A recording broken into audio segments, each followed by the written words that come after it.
Ready for a grand adventure? Join us for The Three Children of Fortune, where three brothers discover that even the simplest gifts can unlock the most incredible opportunities and lead to amazing riches. Once upon a time, a kind and wise old father called his three beloved sons to his side.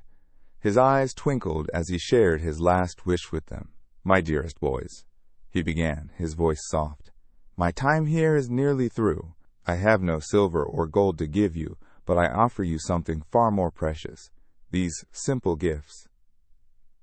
He handed the first son a magnificent rooster, the second a gleaming scythe, and the third a purring cat. "Now, go forth," he urged. "Seek a land where these wonders are unknown, and your cleverness will surely make your fortune." With hopeful hearts, the brothers promised their father they would heed his words. They knew in their hearts that his guidance was the greatest treasure of all. After their father's peaceful passing, the brothers prepared for their grand adventures. Each felt a mix of excitement and a little bit of worry. They wondered just how these humble items could truly make them rich. But they trusted their father's wisdom and began their separate journeys. The eldest son, whose name was Hans, set off with his proud rooster. He traveled far and wide, through many bustling towns and quiet villages. But everywhere he went, Hans saw roosters crowing cheerfully from barnyards or perched high on church steeples. People knew all about these feathery timekeepers, so no one seemed particularly amazed by his bird. It began to feel like his fortune would never be made, and a little sigh escaped his lips. Yet Hans kept going, his spirit undimmed, remembering his father's wise words.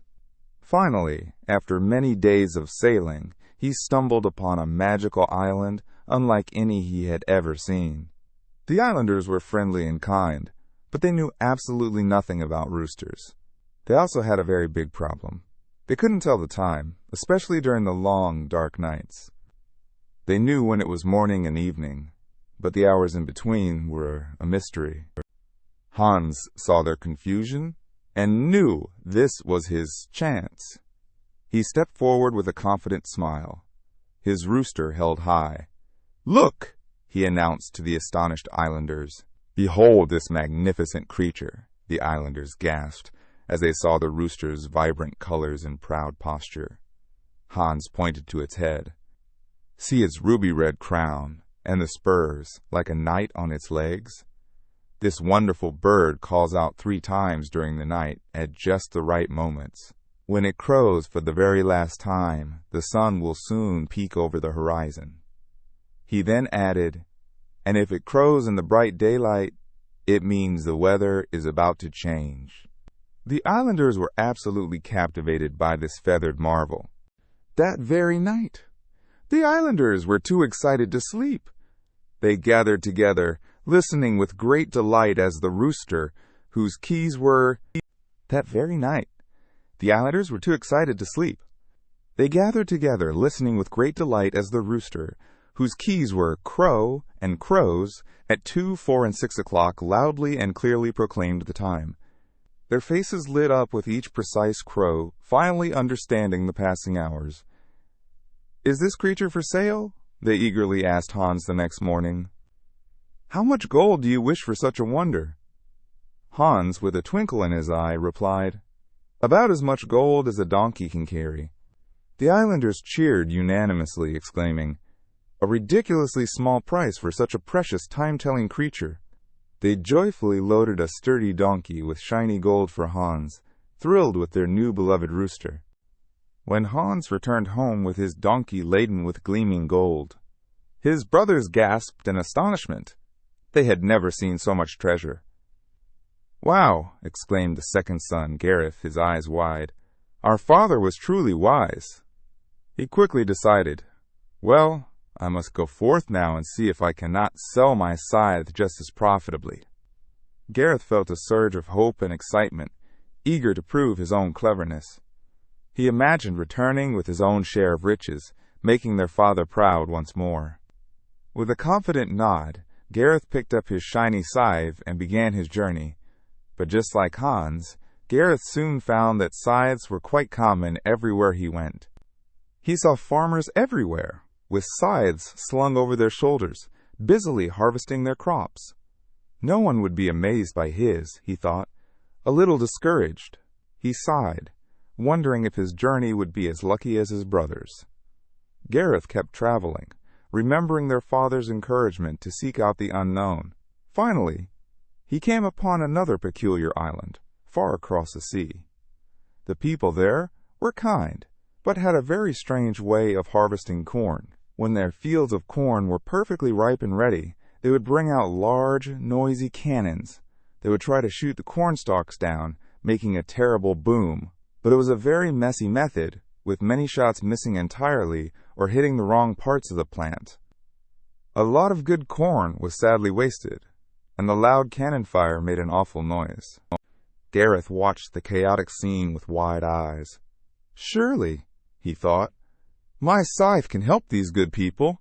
He walked into the field and, with strong, smooth movements, began to swing his gleaming scythe. The sharp blade cut through the corn stalks quickly and quietly, creating neat rows of harvested grain. The islanders watched, their mouths falling open in utter astonishment. They had never seen such a simple, elegant, and efficient tool. There was no loud boom, no wasted corn, just calm, swift work. Gareth smiled, proud to show them a better way. They couldn't believe how much time and effort he saved them. The grateful islanders quickly gathered around Gareth, full of praise for his amazing scythe. "This is truly a magical tool," they cried. "We must have it." They eagerly asked him what price he wanted for such a wonderful invention. Gareth, remembering his brother's success, replied, "As much gold as a sturdy horse can carry." Again, the islanders unanimously agreed, finding the price more than fair for such incredible help. They happily loaded a strong horse with shining gold coins, and Gareth beamed with pride. With his horse laden with treasure, Gareth made his way back home, his heart full of happiness. Back home. The other two brothers were absolutely amazed by Gareth's success, his golden treasure gleaming in the sunlight. Now, it was the turn of the youngest brother, Leo, to embark on his own adventure with his sleek, black cat. Leo felt determined to find his fortune, just like his older brothers. He knew his clever cat would be special, but as he traveled across the mainland, Leo faced the same problem his brothers had. Cats were everywhere. There were so many cats in every town and village that people didn't even appreciate them. New tiny kittens were often left unloved. Sadly, no one was looking for another cat, making Leo feel a bit downhearted. Undeterred, Leo decided to sail across the wide, blue ocean to a distant island. It was his lucky day, for a miraculous thing had happened there. No cats had ever set paw on this island. Because of this, the island was completely overrun by tiny mischievous mice. The mice were everywhere. They scurried and danced boldly upon tables and benches, whether the people were home or not. The islanders complained bitterly about this playful but destructive plague, and even the king himself, in his magnificent palace, couldn't find a way to keep them away. Mice squeaked in every corner, gnawing on anything they could get their tiny teeth into. The island was truly a mouse kingdom. As soon as Leo's sleek black cat saw the mice, her luminous green eyes lit up. She stretched, wiggled her tail, and then sprang into action. The cat began her chase with amazing speed and stealth, clearing a couple of royal rooms in no time at all. The palace, usually filled with tiny, squeaking sounds, suddenly became quiet. The king and his people watched in utter amazement, their mouths wide open. They had never seen such a clever and efficient hunter. Quickly, the grateful people begged their king, "Please, your majesty, you must buy this wonderful beast for our country." The king, relieved beyond measure, willingly offered Leo a mule laden with gold, just as he had asked. The amazing cat, now residing in the royal palace, had the best time hunting the mischievous mice. She caught so many that no one could even count them all.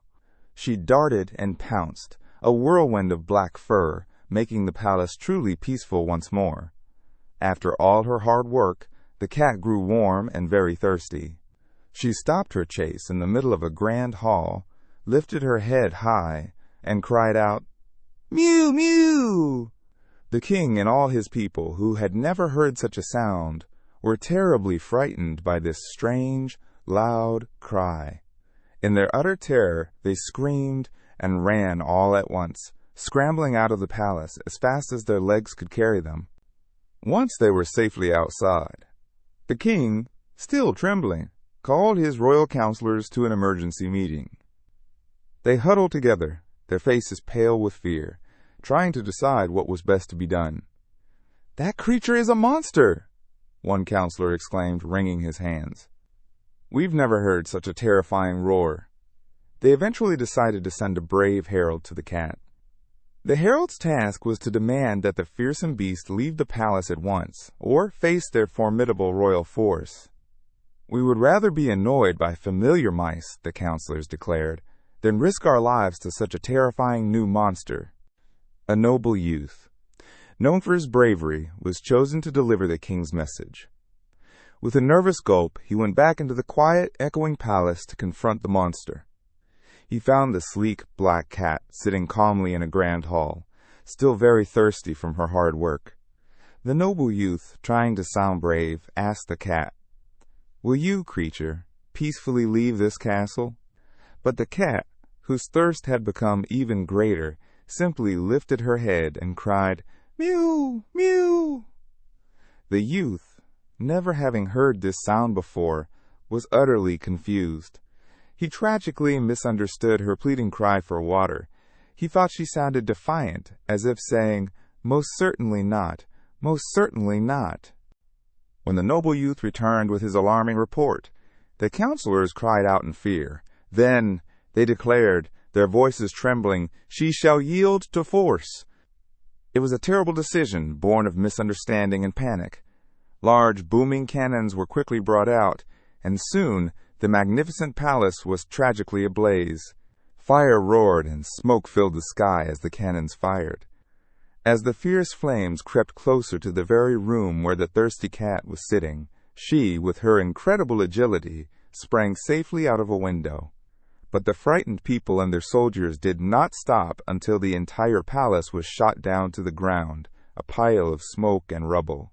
When Leo returned home after his adventure, bringing with him the mule laden with sparkling gold, his brothers gasped once more. His treasure was truly the biggest of all, even more than theirs. The three brothers stood together, reflecting on their amazing journeys and their incredible fortunes. They realized their wise father hadn't given them ordinary gifts at all. He had given them the chance to see the true value in things that others overlooked. With cleverness and courage, they had found special places where their gifts were desperately needed and truly appreciated. Their father's words echoed in their hearts. It wasn't about the gift itself, but about using your wits, helping others, and finding the right opportunity. Ever dreamed of being the hero? Now you get to be the star. Your adventure starts at TalesMio. Visit talesmio.com now.